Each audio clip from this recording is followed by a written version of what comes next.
अस्सलाम वालेकुम। मैं हूं अख्तर अब्बासी और आप देख रहे हैं वर्ल्ड स्पोर्ट्स। आज की बड़ी टॉप स्टोरीज़ में जो सबसे बड़ी टॉप स्टोरी है वो एशिया कप 2022 के हवाले से है, जिसके लिए पाकिस्तानी शायकीन, ख़ास तौर पर तमाम एशियाई शायकीन को इस बात का इंतज़ार था और बड़ा इलामिया जारी हुआ है एशियन क्रिकेट काउंसिल की जानिब से। उस पर बात करेंगे और उसके अलावा वनडे क्रिकेट ख़त्म करने का मुतालबा सामने आया है एक बड़े खिलाड़ी की जानिब से, जिसकी बड़ी आवाज़ है, आईसीसी में भी उनकी सुनी जाती है। इसके हवाले से आगे क्या हो सकता है इस पर बात करेंगे। जबकि पाकिस्तान क्रिकेट टीम बड़े अहदाफ अबूर करने वाली, बड़े टारगेट अबूर करने वाली दुनिया की कामयाब तरीन टीम बन गई है। ये तमाम चीज़ें आपके साथ मैं शेयर करूंगा इस रिपोर्ट में। और इस रिपोर्ट का जो हम आगाज़ कर रहे हैं वो एशिया कप 2022 के हवाले से कर रहे हैं, जिसका 27 अगस्त से आगाज़ होना है। श्रीलंका इसका मेज़बान था, लेकिन अब श्रीलंकन क्रिकेट काउंसिल की जानिब से, श्रीलंकन क्रिकेट बोर्ड की जानिब से बाकायदा तौर पर एशियन क्रिकेट काउंसिल को आगाह कर दिया गया है कि मौजूदा वक्त में वो एशिया कप 2022 की मेज़बानी नहीं कर सकते। और एसीसी यानी एशियन क्रिकेट काउंसिल ने इस हवाले से इलामिया जारी किया है कि श्रीलंकन क्रिकेट बोर्ड ने माज़रत कर ली है कि मौजूदा हालात में, ख़ास तौर पर वहाँ जैसे इमरजेंसी लगी हुई है, माशी हालात वहाँ बहुत ख़राब हैं, फ्यूल की कमी है, और जिसकी वजह से लंका प्रीमियर लीग जिसके लिए पाकिस्तान और श्रीलंका के दरमियान 3 वनडे मैचेस की सीरीज़ भी मनसूख की गई थी, वो भी मनसूख करना पड़ी। यानी लंका प्रीमियर लीग जिसके लिए कुर्बानी दी गई 3 वनडे मैचेस की सीरीज़ के लिए, उसका इनेकाद भी मुमकिन नहीं रहा। जिसकी वजह यह है कि वहाँ पर 5 से 6 टीमों के लिए फ्यूल अरेंजमेंट करना, उनके लिए कोचेस अरेंजमेंट करना बहुत ज़्यादा मुश्किल हो रही थी। और इवन के फ्लड लाइट्स का मसला था, अगर फ्लड लाइट चली जाती है तो वहाँ पर बहुत ज़्यादा मसाइल थे, जिसकी वजह से श्रीलंकन क्रिकेट बोर्ड ने ऐलान कर दिया है कि वो एशिया कप 2022 की मेज़बानी नहीं करेगा। अब एशियन क्रिकेट काउंसिल चाहे तो ये इवेंट यूएई या फिर कहीं और मुंतकिल कर सकता है, लेकिन एशियन क्रिकेट काउंसिल के ज़राए के मुताबिक ये इवेंट बांग्लादेश के बजाय यूएई में कराया जाएगा। इससे पहले बांग्लादेश को स्टैंड बाई के तौर पर तैयार रहने के लिए कह दिया गया था, लेकिन अब यूएई में इवेंट को कराने का फैसला किया गया है। अलबत्ता इवेंट को मुलतवी या मनसूख नहीं किया जाएगा।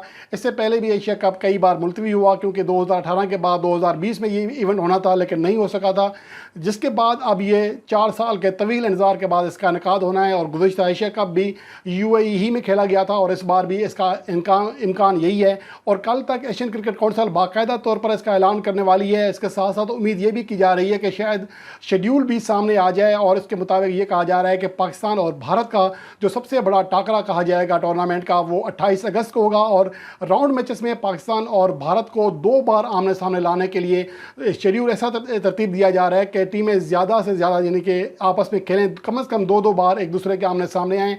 तो इस सूरत हाल में ये पाकिस्तानी शायकीन के लिए बहुत बड़ी खबर होगी, और इंडियन शायकीन के लिए, बल्कि दुनिया भर के शायकीन के लिए, जो कि पाकिस्तान और भारत के मैचेस का बेसब्री से इंतज़ार करते हैं। और ये T20 वर्ल्ड कप 2022 से पहले दोनों ममालिक के शायकीन के लिए बड़ी अच्छी चीज़ होगी कि दोनों ममालिक की बड़ी टीमें 2 बार आमने सामने आएंगी।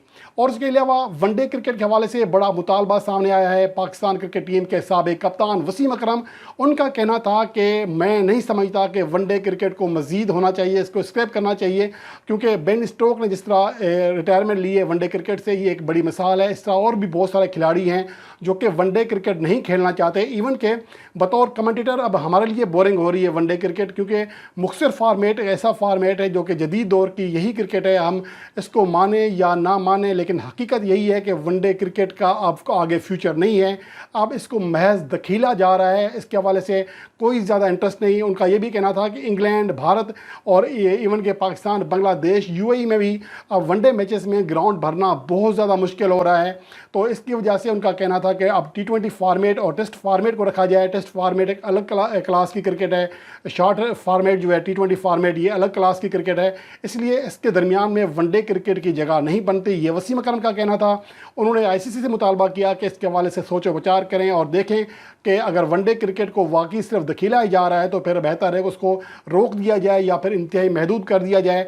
ये बहरहाल वसीम अकरम की सोच है, लेकिन अगर देखा जाए पाकिस्तान और वेस्ट इंडीज़ के दरमियान जो मुल्तान में सीरीज़ हुई, इसमें क्राउड फुल था, क्राउड हाउस फुल थे तमाम मैचेस। 3 के 3 वनडे मैचों में अगर आप देखें तो शायकीन ने बहुत ज़्यादा दिलचस्पी का इजहार किया था। लेकिन यहाँ ये बात वसीम अकरम के किसी हद तक इस बात से इतफाक़ किया जा सकता है कि वाकई ऐसा ही है कि अब शायकीन T20 फॉर्मेट की जानिब ज़्यादा राग़िब हो रहे हैं। इवन कि अगर आप फर्स्ट क्लास जो PSL मैचेस होते हैं या किसी और T20 लीग्स के होते हैं, ये एक बड़ी हमारे सामने मिसाल है। اگر ہم کسی T20 لیگ کے جو میچز ہیں وہ T20 کے بجائے 50 اوورز کے کرا دیں تو مجھے نہیں لگتا کہ وہاں پر شائقین کی کوئی دلچسپی باقی رہے گی یا پھر اسپانسر کی ایون کہ کوئی ٹیم بھی نہیں خریدے گا. تو یہ صورتحال ہے, یہ ہماری مارکیٹ ہے, اسی سے پیسہ آنا ہے, اسی سے آگے بڑھنا ہے. تو میرے خیال میں, اور دوسری بات یہ بھی ہے کہ جو T20 کرکٹ ہے اس سے جو چھوٹی ٹیمیں ہیں ان کو بھی اوپر آنے کا موقع مل رہا ہے.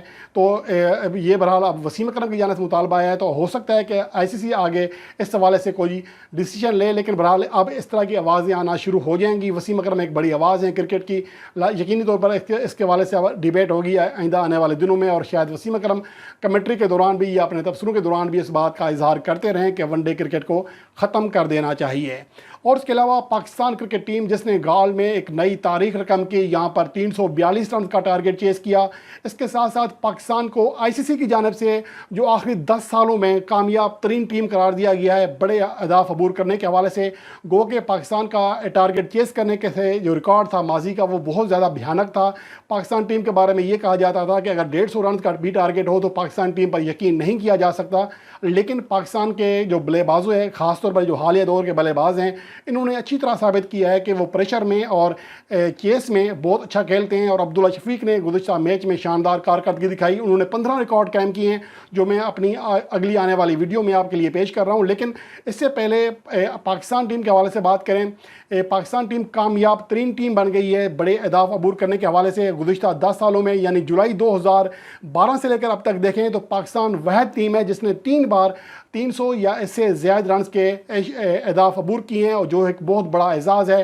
اس عرصے میں کوئی بھی ٹیم یہ کارنامہ 2 سے زیادہ بار سر انجام نہیں دے سکی. پاکستان کے بعد انگلینڈ نے, سری لنکا نے اور ویسٹ انڈیز نے 2 بار 300 پلس رنز کے ٹارگٹ چیز کیے ہیں, جبکہ انڈیا نے 1 بار کیا ہے. اور یہاں یہ بات بھی قابل ذکر ہے کہ پاکستان نے جو اس عرصے میں ٹارگٹ چیز کیے ہیں تینوں, وہ تینوں ہی سری لنکا کے خلاف ہیں, جن میں ایک ٹارگٹ چیز کیا تھا شارجہ کے مقام پر 2014 میں جو کہ 300 سے زیادہ رنز کا ٹارگٹ تھا. اس کے علاوہ پالی قلعے میں 2015 میں 377 رنز کا ٹارگٹ چیز کیا جو کہ پاکستان کی ہسٹری کا عبور کیا جانے والا سب سے بڑا ٹارگٹ تھا. اور اس کے علاوہ گزشتہ میچ میں پاکستان نے 342 رنز کا ٹارگٹ چیز کیا.